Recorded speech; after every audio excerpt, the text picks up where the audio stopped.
We'll begin with our game of the weekend, which is the big clash tonight at the King Power Stadium between Leicester City and Birmingham City. But before we analyse this game in great depth, Justin, the question that everyone is screaming at us right now is, what derby is this? Mr. Marcus Bent derby again. No, not again.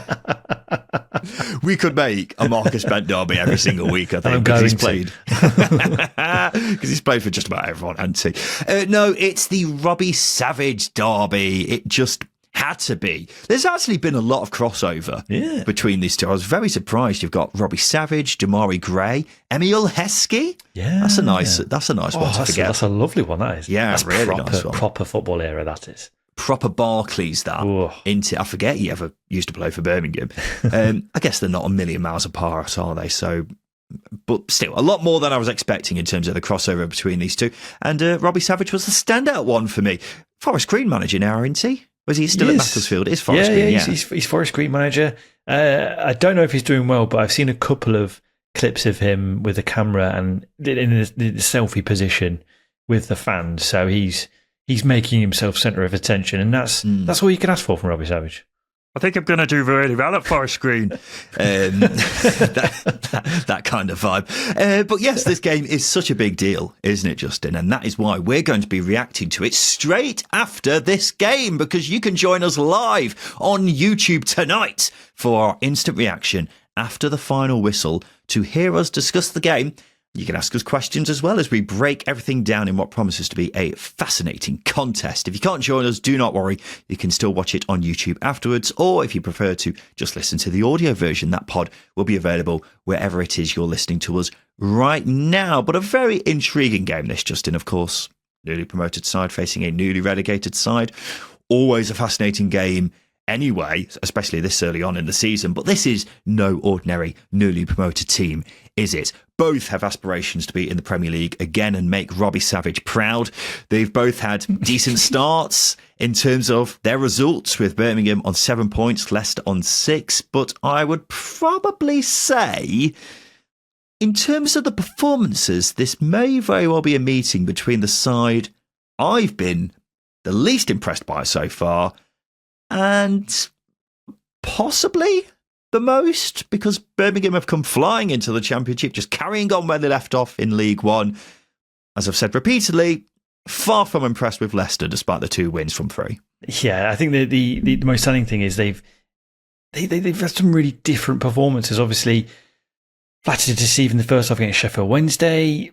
Weren't great in the second half, despite creating a lot of chances, but they had to come out of the blocks. Similarly against Charlton, they were last weekend. They conceded a lot of chances. They got the win in the end, and it was a very nice goal from Abdul Fattah with great build-up play. But yeah, what side is going to turn up here against Birmingham, who are going to come with an intensity that Leicester have got to match? And what we've seen so far is Leicester have really struggled to find their way in games. It's taken them a long time to get into games, whereas Birmingham will come out of the traps very, very quickly. It's a Friday night.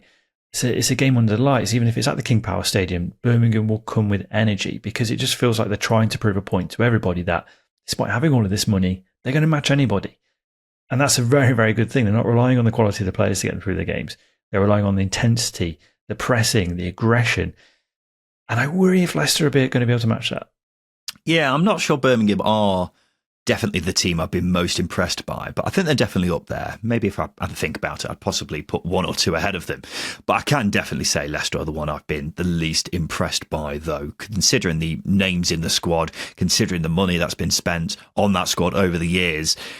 They should be playing a lot better than they have done so far, and you're absolutely right with everything you said there about their performances so far. Last weekend against Charlton, they were fortunate that Stolarczyk in the Leicester goal was on top form. Otherwise, they definitely would not have won that game. And the tactic just seems to pass to Abdul Fattah and see what happens.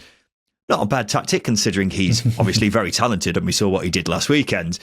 But it does leave them at risk of being over-reliant on him if he doesn't have a good game. And I think Birmingham will provide them with by far their toughest test so far. And so Leicester will have to play a lot better to get a result. We still don't know whether they're going to be doing any business before the transfer window closes on Monday, just in Leicester City, that is. It seems like concerns about PSR have definitely held them back.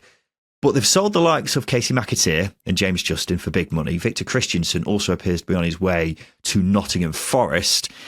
How badly do they need to do business before the window closes in your book, Justin?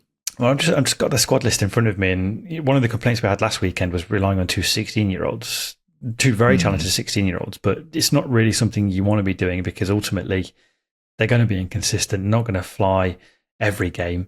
Centre half has been an interesting one because, well, Feist has been a player that we've enjoyed in the Championship, but he's come off the bench in the 3 games that he's played so far in the Championship. Midfield's been unsettled because Harry Winks has been in and out. So they do need to recruit. They need to recruit a little bit of experience. They need to recruit some personality and some leaders as well, because even if you go back to when bloody Kasper Schmeichel left and Wes Morgan left, there was this devoid of leadership and I guess legacy at the club that's never been replaced. And now Jamie Vardy's gone. There's not much there in terms of personality. And that's a big thing. That's a big thing you need to recruit for at this level. And unfortunately, Leicester can't really recruit anybody. Who's left that you can really call upon who you know is going to roll the sleeves up and pull you out of it? That's what Leicester need. Need players like that. And I don't think they've got enough of them.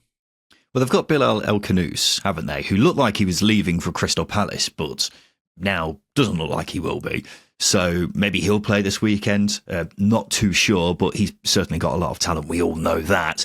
But yeah, you're absolutely right, because now there is a lot of problems with this squad, and it's not just about it being unbalanced in certain areas. It's about who's going to be the one who's going to, take it upon their shoulders to really guide this team to results. Before you had the likes of Jamie Vardy who was willing to do that. Now I'm looking at this team thinking, seems like there's more problems than just looking at that squad on paper and thinking that's got a lot of very recognisable names in it. So, yeah, a fair few concerns with Leicester, and it's not just related to how they performed so far in these first 3 games. But with the transfer deadline looming, we mentioned a second ago how we'll be doing a YouTube live stream reacting to this game, Justin. We'll also be doing a special live stream for the final hour of the transfer window on YouTube. So from about 6 p.m. onwards on Monday night, we'll talk about all the big moves happening across the Championship that day. I don't think we'll be releasing that as a podcast, so you've either got to join us or that's it. But we will have a debrief on the transfer window next week anyway. One club who will be looking to get some late deals done is, of course, Birmingham City. Actually, been a bit quieter than I expected for them this week. They were being linked with Alex Oxlade-Chamberlain last week. Have seen them reportedly showing interest in Celtic's Yang Hyun-jun. I thought they might be all guns blazing in these final few days, but not really been the case so far. They have, however, signed Lewis Kumas on loan from Liverpool. Not sure if it's with a view to becoming a permanent deal or not, but what do you think to this one, Justin?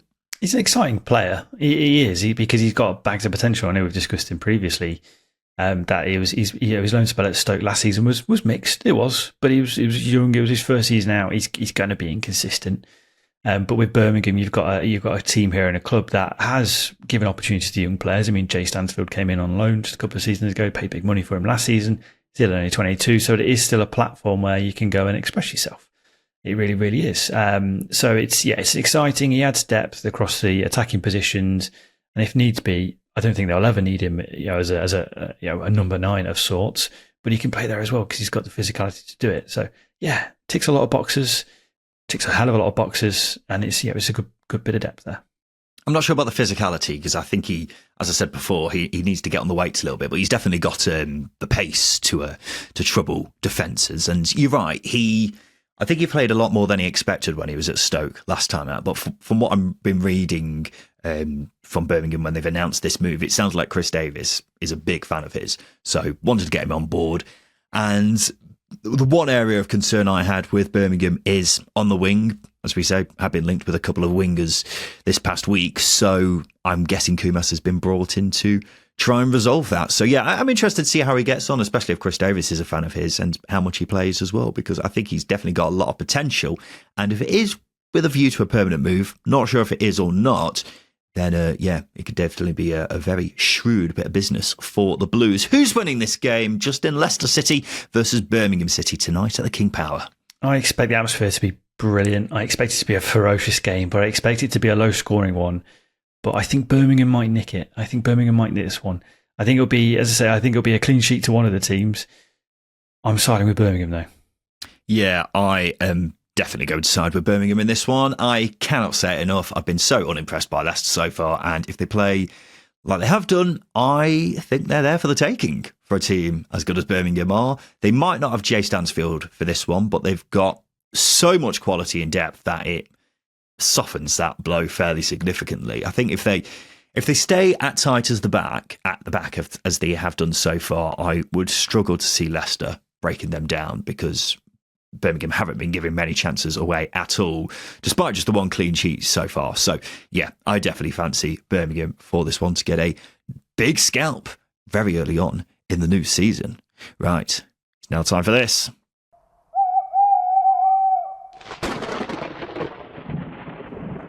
Wednesday Watch. Yes, it is. Oh dear, I don't know why Satan's getting involved with Sheffield Wednesday, but it sounds like it, doesn't it? Sheffield Wednesday, they have their second home league match of the season tomorrow when they welcome Swansea City to Hillsborough. For this game, there's going to be a teddy bear protest where stuffed toys will be thrown onto the pitch on the 10-minute mark. They'll then be collected and donated to Sheffield Children's Hospital, which is nice, isn't it? Well, it's the final weekday of the month today, which means it's payday. And the good news is that Henrik Pedersen, the Sheffield Wednesday manager, has confirmed players and staff at Wednesday will be paid this month. There has been a bit of concern over the past couple of days whether that would be the case. It seems as if there's been a bit of a scramble to get the money together, but it is done. That's the main thing. However, we shouldn't forget that there shouldn't be a story in the first place, Justin. Employer paying employees. It shouldn't really be a headline, but it is in this case. But that's the ridiculousness of what we're overlooking, overseeing at the moment. It's crazy. But you are right, it shouldn't be a story. It is a story because of an unpredictable and somewhat difficult owner, shall we say, in Dave von Transeri. So it's one of them where, yes, people have said they're going to get paid, but until the money drops in the account, it's very difficult to really guarantee if it's going to happen. Fingers crossed it does. Fingers crossed everything goes as it should. And it's a month where I think everybody associated and employed by Sheffield Wednesday can just have a little bit of relief going into next month. For the time being, anyway, because unfortunately this is going to be a recurring story each month now, isn't it? Because it seems uncertain that wages will be paid next month. As I say, it seemed like they've been trying to cobble together what they could for this past month. So it's good news, but really shouldn't be a thing in the first place, as we say. It'll be interesting to see what impact this has on Wednesday's transfer ban, though. Justin, of course, got just a few days left until the window closes. And Wednesday won't be allowed to sign any loan players after that. The EFL have said they won't allow Wednesday to sign any players at all until Chansiri can guarantee future wages will be paid. Now, the Sheffield Star say that's not changed despite this month's wages now being paid, but talks are ongoing. And if they do get permission to sign loan players, that will be such a big boost for Wednesday, wouldn't it? It's been reported that they've got several players lined up if they do get the go-ahead. However, from the EFL's perspective, they'll also look like idiots if the wages aren't paid again in a month's time. So it's a tricky position for them, isn't it? This is why they need to guarantee that future wages are going to be paid. And I think this is sort of the hole we have at the moment with how ownership's done in the country. And this is why we need a regulator, because obviously it's all well and good saying, wages will be paid this month and next month. But what about October? What about November? There's no guarantee for it. And you are right. It puts the EFL in a very difficult position, almost a powerless position. It's very, very difficult. And you can see why there's hesitancy to allow them to go out and sign players, because ultimately, if you've struggled all summer to pay your players and you're only just starting to pay players, there's a lot of uncertainty there going forwards. I guess the clarity will be in how they've managed to put the money together to pay the players for August. How is that possible? How has that been possible? We won't know much about that unless it gets reported to us. They've been behind the sofas and found something great, or is Chansiri actually forked up the money and paid the players? We won't know. So unless we have full clarity, it's just so unclear. It's a weird situation to be in, but as I say, the relief they have right at the moment is people have been paid. I think recruitment takes a back seat. That being said, if the players if the whole squad puts a shift in like they did against Leeds, We don't need to sign anybody. Yeah, maybe. Although, I mean, it is paper thin, isn't it? So all it takes is a couple of knocks, and then they're really scraping things together.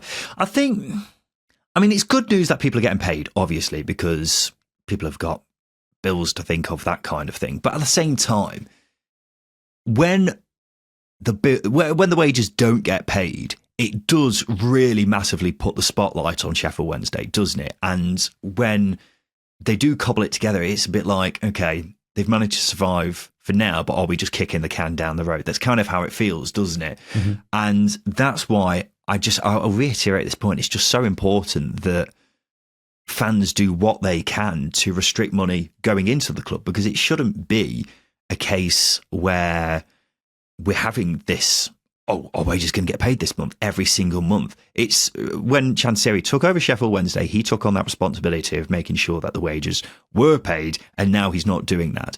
So anything that fans can do to really put the pressure on and not buy drinks or shirts or anything from the club, that will go some way to doing that.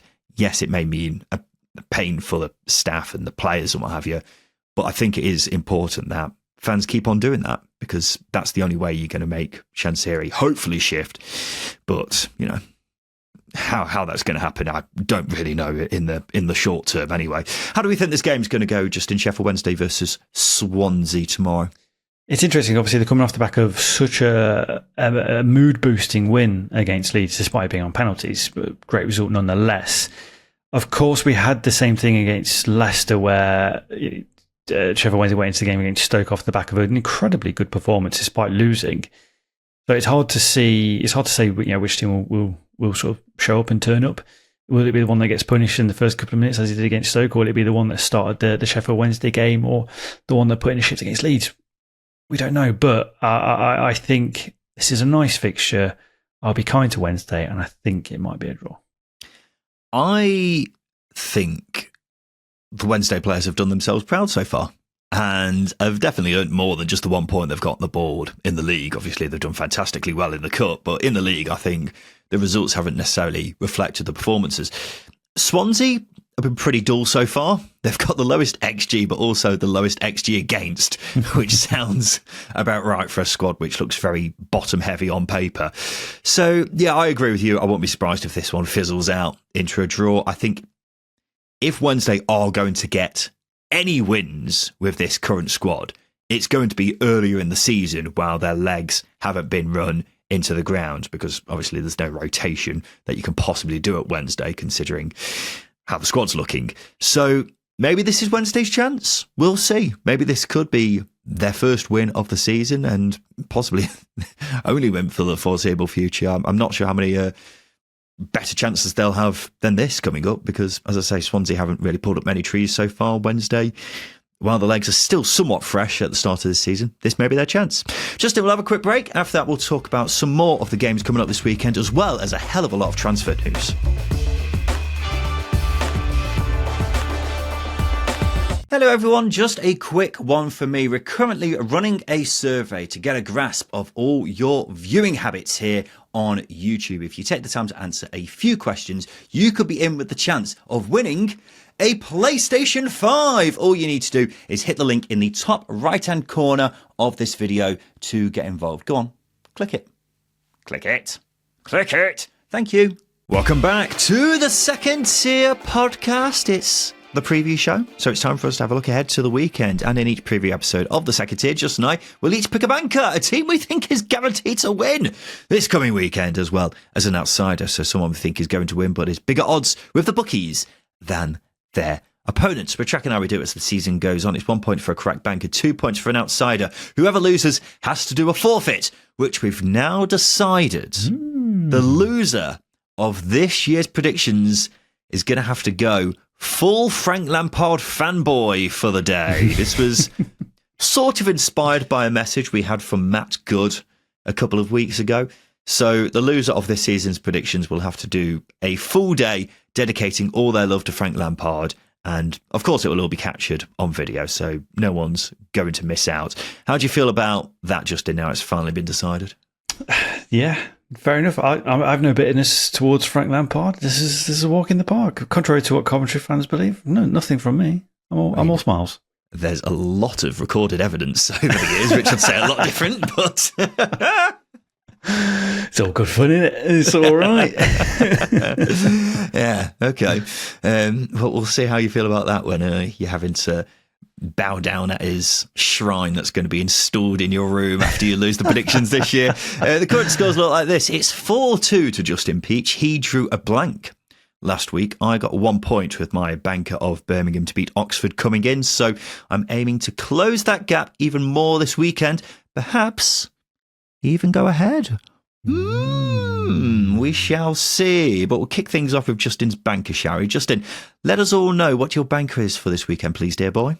My apologies to Borough fans in advance. I've gone with Middlesbrough to win at home to Sheffield United on Saturday lunchtime. Of course, I am referencing my dismal run with Middlesbrough this time last year, actually. But come on.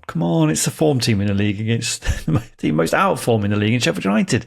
Blades are still accumulating, of course, in terms of personnel and players, but I've not seen a significant improvement this week in terms of transfers.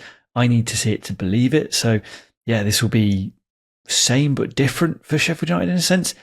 Mixed that with Middlesbrough almost getting on with the business. I know players linked with moves away and a potential Azaz departure, but they've actually been very good in game so far. And I think it's worth crediting Rob Edwards with in-game management with the games that they've played so far. Really impressive away wins at Millwall and Norwich, where game management has been vital. They've taken their chances as well. I think this has been a big thing. They've not been big chance creators so far this season. They've just been clinical, which, when was the last time we said this about Middlesbrough? Yeah. It's interesting. So they're the two key variables there for Middlesbrough. So yes, Middlesbrough to win at home to Sheffield United. Yeah, Middlesbrough, who have criminally underperformed in terms of putting away chances for so many years now. So it's interesting that the start to this season has seen them completely shift on that note. Sheffield United have made several signings over the past few days, including one yesterday. Japhet Tanganga finally getting that move over the line from Millwall, which looks a very good signing, even though I think it's about £10 million. A lot of money, but he is a very good player. And if Middlesbrough are to win this game, as you're alluding to, Justin, they'll have to do it without Azaz. That's because Borough have agreed a deal for him to move to Southampton for up to £15 million. I'd be pretty happy with 15 million if I was a Borough fan, Justin. I would be happy if I got £15 million for Azaz as well. But yeah, we look at the numbers: 46 goal contributions in 92 games at this level is pretty astonishing. Any team's going to miss that level of creative influence, aren't they? So I know Borough have been creating, and maybe tactically Azaz doesn't quite fit into Rob Edwards' plans, but I would like to see replacement come in for that level of influence on championship games that Azaz has had. So, yeah, to play to lose him, £15 million is a very nice feat. I think Middlesbrough have done really well in selling players in recent years because they've accumulated a lot of money for players who have been fine. They've been good. They've been improving, but they've really sold them at their max value. And I think Azaz is another one. Yeah, well, Borough fans have always said that to us. Whenever we've criticised Borough for missing out on the playoffs again and again and again, they've said, oh, well, we've spent our money well over the years, and I guess that's true, but does it really matter if you're not actually having any success on the pitch? I think to answer your point in them needing a replacement, I mean, Hayden Hackney was playing further up earlier in the season, was unbelievable. So if he is staying, that could be something that they do going forwards. I'm also not sure where Sfera Nipan fits into the team, so they may have replacements already there at the club. I was saying yesterday that the championship transfer record is 16 million in terms of a player being signed by a championship club. So getting 15 million for Azaz, I think, is good business from a Borough perspective. I'm just not completely sold on that move from a Southampton point of view. So yeah, I take the money if I was Borough. Meanwhile, they've now confirmed the signing of Matt Targett on loan from Newcastle have Borough. Did you see that there was a rumour on Twitter earlier this month that Newcastle accidentally left Matt Targett in South Korea on their way back from their pre-season tour? It was claimed they didn't realise he was on board until they got back in Newcastle. I don't think it's true, But a tweet about it was viewed over 8 million times on Twitter/X, which even led to Target himself posting on social media that he made it back in time for training. So it's quite funny, even though I'm not sure it's necessarily true. This is it. I sort of need to know if it's true or not, because as a content creator, I'd love to run with that story because it's fucking hilarious. Slightly sad that they left a player behind in career, but at the same time, yeah, it'd be really funny. But yeah, very, very hard to verify unless Matt Target actually says himself, which he hasn't, weirdly. No, he's joked about it, but I'm not sure if he's just playing along with the joke. To be fair, if I was Newcastle, I'd forget about Matt Target as well. Matt Target? Does he still play for us? I think that's probably how I'd be responding if I was only remember when Borough actually put in a bid for him, you go, wait. Matt Target. Okay, right. Yeah, Matt, yeah, sure, see you fine, later, mate. Yeah, have a good one. Really harsh. Best of luck for the season, Matt. And let's go to my banker for this weekend. I've gone with Ipswich Town to beat my beloved Derby County at home on Saturday afternoon. It would be a real kick in the teeth for me if Derby got a result this weekend after I backed them twice already this season and let them down on both occasions. But look, I've seen Derby up close and personal plenty of times already this season. They've been shocking in all three games. I'm putting that down to injuries. You've got a whole host of players who are expected to be back after the international break. They have just signed Lewis Travis and Max Johnston, but it might be too soon for them. So in the meantime, Derby will just have to power on with what they've got, going away to the strongest team in the league. That's, of course, Ipswich Town, who are still looking for their first win. They have been concerningly shaky so far, coming off the back of a poor defeat away at Preston last weekend, where they barely caused Preston too many problems. But one would assume it's only a matter of time before everything clicks there. There's simply too much talent for them to keep playing as poorly as they have done. So I can see them kickstarting their season here. They've also had a week's rest while Derby were playing in the Cup in midweek. So I'll take an Ipswich win as my banker of the weekend, Justin. Derby fan, right? And you are suggesting Ipswich are going to beat Derby this weekend. Yep. Are you wearing an Ipswich shirt as well? No, it's a Portsmouth shirt. Oh, okay. Right. I thought we were going to have a problem with the YouTube comments and what have you, but it's fine. It's fine. We've avoided that. We've avoided that. But sorry, am I hearing this from the world's most cynical Derby County fan? Yeah, but there'll be people that align with my views on Derby County that are Derby fans as well. So it's a lifetime of misery that I've now rejected from my life, and my life's better for it. Anyway. Okay, fair enough. With Ipswich, right, I've got Derby out of my life. Everything's great. with Ipswich to beat Derby, you are right. Derby have been so poor. It actually was quite interesting because John Eustace came out in midweek against the Premier League opposition and said that they defended too poorly.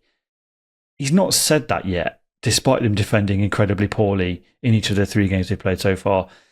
My main worry with Derby at the moment is the fact that they're just shipping far too many chances. Far too many chances. And that's the main worry, and their bad habits. I know they've got players to come in, but setup-wise, they do need to be better. But you're asking an Ipswich team who are boasting a hell of a lot of talented individuals. They're going to get chances. They're going to get more chances than they've had in their previous three games. They're going to take one or two of them. Easy.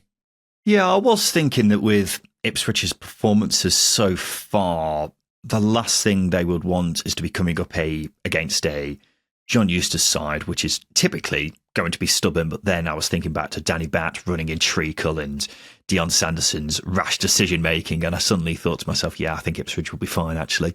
But we were asking yesterday, who is going to be the mystery midfielder that Ipswich will sign before the end of the transfer window? This wasn't a name I was expecting, Justin. They've signed Marcelino Núñez from Norwich City in a deal reported to be worth up to £12.5 million. The Chilean was in the final year of his contract at Carrow Road, and the Telegraph says he had rejected at least 2 contract offers to stay up in Norfolk. Wow, this is not gone down very well at all in Norwich.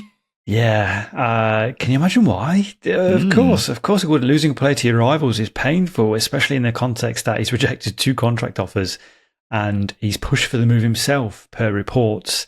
Yeah, that's a stingy one, that one. Ouchie. Not ideal, not nice. And he's such a talented player as well. He really, really is. I do really, really like Marcelino Núñez. So, yeah, for him to be leaving Norwich is a sore one. For him to leaving Norwich for your fierce, hated rivals, that's repeatedly being kicked in the balls. That is, it's not good. People always ask us, how do you manage to perform such top-tier analysis every single week? And when you hear one of us say ouchie to describe how much a transfer is going to hurt, then I don't know how people are questioning how they get such top-tier analysis. But yeah, I've seen a lot of Norwich fans absolutely lose their heads over this. Some have said that the club should have let him rot in the reserves for a year instead of selling him to Ipswich. Yeah, I would do that. The pettiness within me, if I was a Norwich fan, I would create an FM save and ruin his life. But what they're basically saying there is, Justin, that they would prefer to lose him on a free in 12 months' time than get £12 million for him.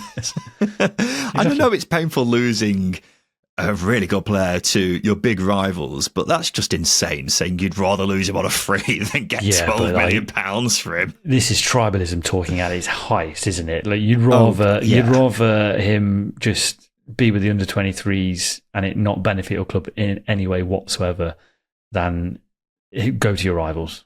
So you get £12 million for him, though. It's not like you're getting robbed in broad daylight for him. You can't put a price on hatred, Ryan. You cannot put a price on hatred. Clearly not, as a lot of Norwich fans have clearly forgotten about. But yeah, I get why Norwich fans are annoyed, because there have not been many players who have gone directly from Norwich to Ipswich or vice versa over the years. Probably not many as talented as Marcelino Núñez either, because losing one of your best players is one thing, but letting him go to your main rival is a gigantic kick in the teeth. And what I'm seeing online now is Norwich fans calling for blood. I think many are unhappy anyway, because it's not been the greatest start to the season. 2 losses in 3 in the league, getting thumped 3-0 at home by Southampton in the Cup. And so they could really do with the result this weekend to calm the fury of supporters, but we should say, from an Ipswich perspective, they're absolutely pissing themselves. They've well and truly rattled the entire rival fan base and are getting a very talented player to boot. It's a win-win, isn't it? It's a win-win. Yeah. Núñez, I think, is a player. If he plays, he provides.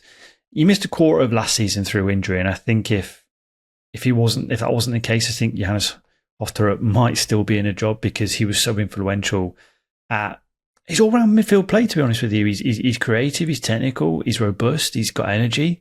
He provides a hell of a lot, and he loves a banger as well. It's a really, really good signing. And I know Norwich fans might be a little bit sceptical on it because he is now leaving, because his injury record is a bit so-so. But I really do think if he's 100% fit, he's one of the most talented players, one of the most talented all-round midfielders in the division. Yeah, I completely agree. You look at the midfielders Ipswich have been linked with this summer: Hayden Hackney, Lewis Cook. They were clearly after someone who could do the dirty work, but mainly was able to play the ball from deep. They've got Kayuste and Matasiwa, 2 players who are primarily ball winners. They wanted someone who could be a bit more progressive alongside them, didn't they? Hayden Hackney would have been the dream, don't get me wrong. Marcelino Núñez is a bloody good alternative, though, because he's a phenomenal player, passing, dribbling, very capable of the occasional thunderbastard from distance. So yeah, this is a serious move for Ipswich, and if it seriously rattles your rivals, then that is a lovely little bonus to boot, isn't it, Justin? Let's go to your outsider for this weekend. What have you got for us, big boy? I've gone with Watford to win at home to Southampton on Saturday afternoon. Quite an interesting one, this. I think Watford is still adapting to Paolo Pezzolano, and that's okay, because it has been a huge summer of change for the Hornets. But I think what we are seeing is certain individuals really rise to the surface under him. And I'm liking what I'm seeing so far. It's been a very steady start. I think if you take out that last-minute winner for Charlton on the opening day, they're unbeaten. They've got 5 points from 3. Again, very steady. Luka Keremgard has looked very tidy so far up front. He's scored twice in 3 games. Nestoria and Kunda has been tremendous as well, and he's getting better with each game. Scored that beautiful free kick against Swansea last week. Just 19 years old, and he's got that level of quality. It's a weird thing to think about, but I don't think I've seen too many teenagers pull that off in a senior game before. So again, it's very, very good.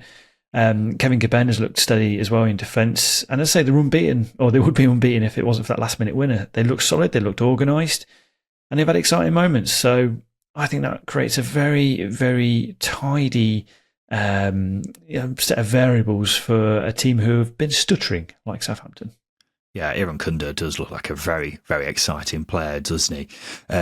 Not surprised that he was on the books of Bayern Munich based off what we saw last week. But Southampton, they won't have Matías Fernandes for this one. That's because he's gone to West Ham in a deal worth up to £42 million. It looked like Fernandes may have been staying at Southampton, but obviously not the case. And they've now lost him and Tyler Dibbling right at the end of the window, which isn't ideal. I saw one of our Patreons, Ethan, say earlier, well, that takes us out of the automatics now, which may be a slight overreaction, but it goes to show how highly rated those two are.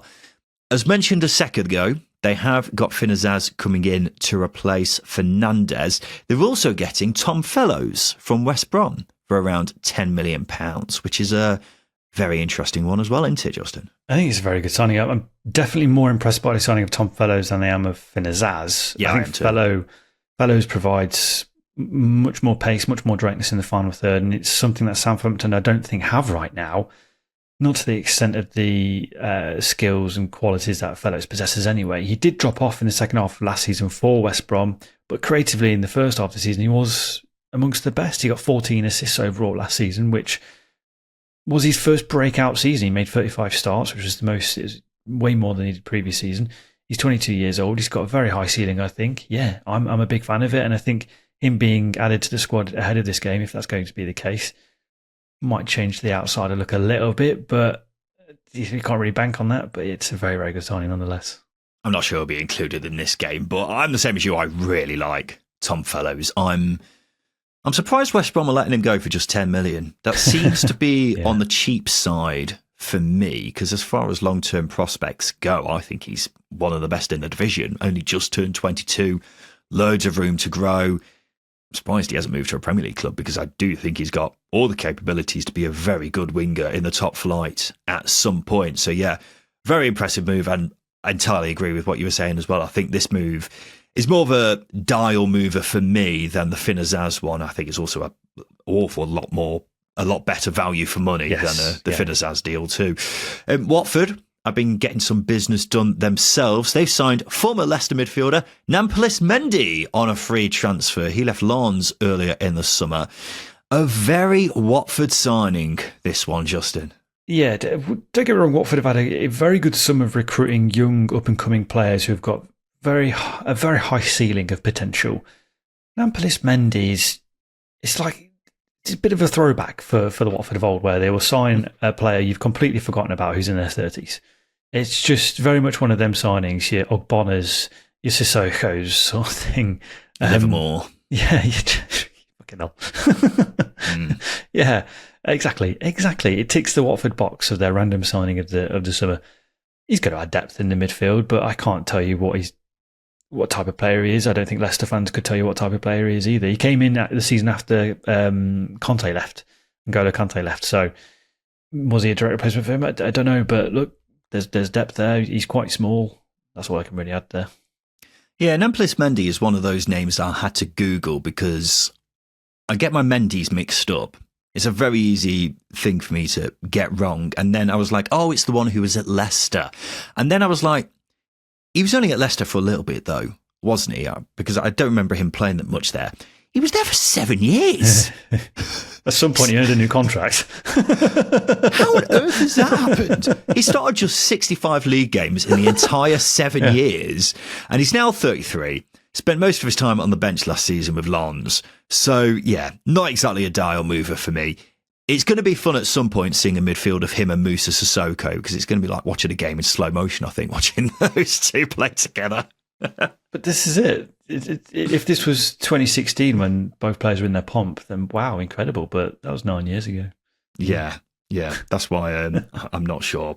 I'm not sure what the thinking was behind that move, but yeah, why not? Let's go to my outsider for this weekend. I've gone with West Brom to win away at Stoke on a Saturday lunchtime. Yep, I'm going against Stoke again, which will once again lead to my DMs being unbearable on Saturday nights if they win. And I'll keep getting sent videos of me slagging off Stoke with the Curb Your Enthusiasm music over the top of it. So in case that does happen in the future me, I am so sorry for the mistakes that I have made. But yeah, despite 3 wins from 3, I just don't think Stoke have been as good as their results suggest. They made hard work of beating Derby on the opening weekend, but Derby were absolutely shocking. They eventually beat them with 2 last-minute goals after 2 defensive clangers at the back. They beat Sheffield Wednesday 3-0, but that scoreline massively flattered them. And then they beat Southampton last weekend, which was a brilliant result, do not get me wrong, but they were massively let off by Southampton forgetting to bring their shooting boots to that game. So I think they've ridden their luck a fair bit so far. Could that come to an end this weekend? Don't see why not, because West Brom have done pretty well so far. We haven't spoken about them much yet, but 7 points on the board. Good wins against Blackburn and Wrexham. Weren't at their best against Portsmouth last weekend, but I've got plenty of weapons who can definitely hurt Stoke. Isaac Price looking like a phenomenal player with 3 goals to his name already. Mikey Johnston has given us signs that he may be getting back to his best. Losing Tom Fellows and Darnell Furlong isn't ideal, but they're a good side. So as an outsider, I think West Brom are a good pick for this weekend. Justin, you're probably going to disagree with me. Well, I was going to say, speaking of weapons, Ryan Dilks, Stoke have been effective, I think. I think you've been a little bit harsh. They haven't blown teams out of the water, absolutely, but they've taken their chances when they needed to take their chances. They've delivered in the moments they've needed to deliver, and they've managed games pretty well. And I think that's their big positive to take out of it. And this is a Stoke team that's still being assembled. Mark Robbins has said himself this week that they still need bodies through the door. And yeah, the squad is still short and it's still moving through the motions, but coming up against a solid yet unspectacular West Brom team, I think this is a pretty nice fixture, especially in the context of West Brom losing their right-hand side and Stoke boasting the informed left winger in a division in Sorbert Thomas. Yeah, the variables suddenly become stacked against West Brom a little bit, but not gonna disagree too much with you. I don't think West Brom will win. I think if anything, this will be a draw, but I think it's naive to be ruling Stoke out too often. I'm not ruling them out. I'm just saying I fancy West Brom to win. That's what these picks are for, and that's why they're an outsider. But I think, yeah, I will admit I did make this pick before I realised West Brom were losing the whole right side, which is not ideal. But I'll stick with it anyway, because West Brom do look like they're going to be doing business in the final few days of the window as well. As we say, set to lose Darnell Furlong and Tom Fellows. Furlong going to Ipswich, according to the Telegraph, in a deal reportedly worth up to £4 million. Does mean Ipswich now have an entire back four and goalkeeper who were at West Brom in the 2022-23 season, which is interesting. But West Brom have signed centre-back Chris Mepham from Bournemouth. The Welsh international played a big role in Sunderland's promotion whilst on loan there last season. We picked him out as the best free agent available to Championship clubs earlier this summer before realising he wasn't actually a free agent because Bournemouth had the option of an extra year, which they took up unbeknownst to us. But still, a great signing for West Brom, Justin. Yeah, it's just going to flag. We did do our research on that, and there was no reports of him having an optional year. Very, very annoying. And mugged us right off. But it's a great signing. He was brilliant for Sunderland in the last season when he called upon. He came on in the playoff final, of course, because Luke O'Nien dislocated his shoulder in that, and was very, very solid. The back line was very, very solid, and Chris Mepham was at the heart of that. And I think alongside Nat Phillips, like that. Oh yeah. Yeah, well, they've now got 4 centre-backs who they've all signed this summer, which is interesting. But yeah, Mepham's very solid at this level. Nat Phillips, very solid at this level. Christian Bielik, very solid at this level. The other lad, the American, whose name escapes me, we haven't seen enough evidence yet to suggest he's very solid at this level, but he probably is. I don't know who's going to be playing at right back for this game against Stoke, but I feel like it may be one of those centre-backs who's having to fill in there for this one-off. But yeah, we'll certainly see. But yeah, I like the Chris Mepham signing because I think he's a bloody good player. Right, those have been our predictions for this weekend. That means it must be time for this. All right. Settle down, you lot. It's time for the Craig Bryson pub quiz. Yes, it is, Mr. Barman, and this is how it works. Justin is going to give me 6 clues about a Championship player, past or present, each more revealing than the last time. I simply have to guess who it is. They must have made over 200 Championship appearances in their career, and don't forget, the Dexter Blackstock rule is in play. So what have you got for me, Justin Peach, you bastard? Yes. I've made 225 appearances, scoring 54 goals. Ooh, someone's a big shot. How many appearances? 225. 225, 54 appearances. Bloody hell. So 1 in 4. That's not bad going, near enough. I'll go with Matty Fryatt. It is not Matty Fryatt. Good to hear him mention, though, isn't it? I guess it is. Are you writing these down, by the way? I wrote down 225 appearances and 54 goals. Cool. Completely pointless, but yeah, fine. No, it's just something to remind me, because otherwise I'll forget when I make a guess based off the last clue. It was when you listen. I made my Championship debut all the way back in the 2014-15 season, but I'm still only 27. And he scored 54 goals. See, that's why I wrote it down. 54 goals in the Championship. He's still only 27. Still younger than us. That's a bloody good goal tally for someone who isn't immediately standing out for me, has played that many games. But I can't think of anyone who's that age and would have scored that many goals. For some reason, Lewis Grabban keeps coming up in my head, but he's definitely not 27.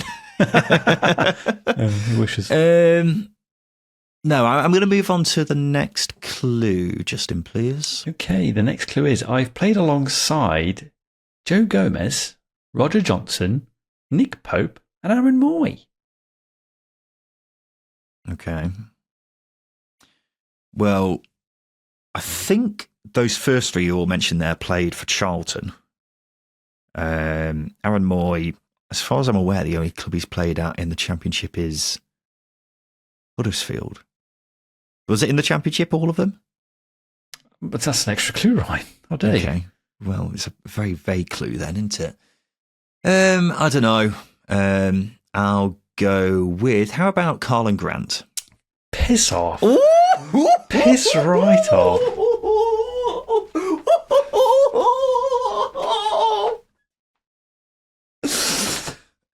Just regaining my composure for a sec.